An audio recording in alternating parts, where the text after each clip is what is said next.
Sorry Ranja পিসি, আসলে তখন মা আমার হাত থেকে ফোনটা জোর করে কেড়ে নিয়েছে। আমি জোর করে নিতে চাইনি, কারণ তাহলে মার ব্যথা লেগে যেত, তার জন্যই জোর করিনি। সরি, আমার জন্য তোমাকে শুধু শুধু কতগুলো বাজে কথা শুনতে হলো।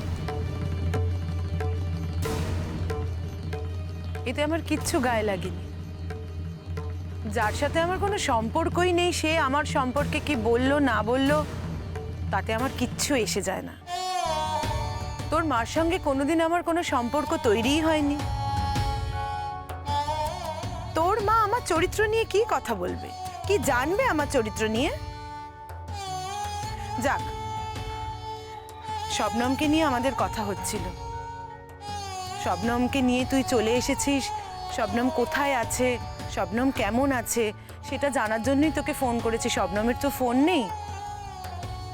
তবে হ্যাঁ, এখন শুনলাম তুই শবনমকে তোর বাড়িতে নিয়ে গিয়েছিলিস। যশ, তোর মতো ছেলের কাছ থেকে এটাই এক্সপেক্টেড ছিল,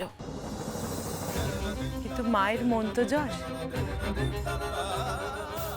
মায়ের মন মানছে না, একটু কথা বলতে চায়। যশ, তুই কি একটু ফোনটা দিতে পারবি? হ্যাঁ রঞ্জা পিসি, দিতে পারবো না কেন? ওর মায়ের ফোন নিশ্চয়ই দিতে পারবো। এক সেকেন্ড হোল্ড করো। কেন ফোনটা ধরো। না না, আমি এখন কথা বলতে পারবো না। আমি পরে কথা বলবো। আমি কোনো কথা শুনতে চাই না, এটা রাখো এখানে। তোমার মায়ের ফোন, মায়ের সাথে কথা বলো। নাও ধরো।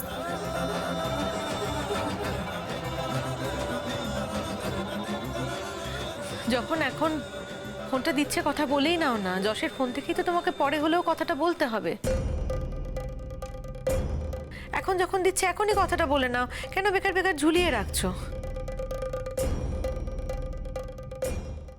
আর শোনো শবনম, তোমার মাকে তুমি বলো তোমার নিজস্ব তো কোনো ফোন নেই, যশের ফোন থেকেই তোমার সাথে কথা বলতে হবে। তাই উনি যেন এখন সবসময় তোমাকে ফোন না করেন। আর এমনিতেও আমরা তখন ব্যস্ত থাকবো, আমাদের বিয়ের শপিং আছে, বিয়ের কত কাজকর্ম রয়েছে, যশও তো ব্যস্ত থাকবে। তুমি তো আমাদের সঙ্গে সবসময় থাকো না, না? তোমাকে তো সবসময় উনি ফোন করলেই পাবেন এমনটা নয়। তুমি বরং তোমার মাকে বলে রাখো, তোমার যখন সময় হবে তখন তুমি না হয় যশের ফোন থেকে ফোনটা করে নেবে।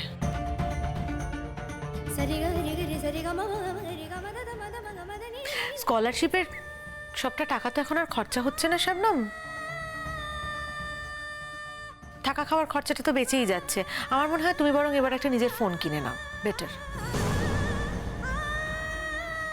সরি শবনম, ভুলটা আমারই হয়েছে।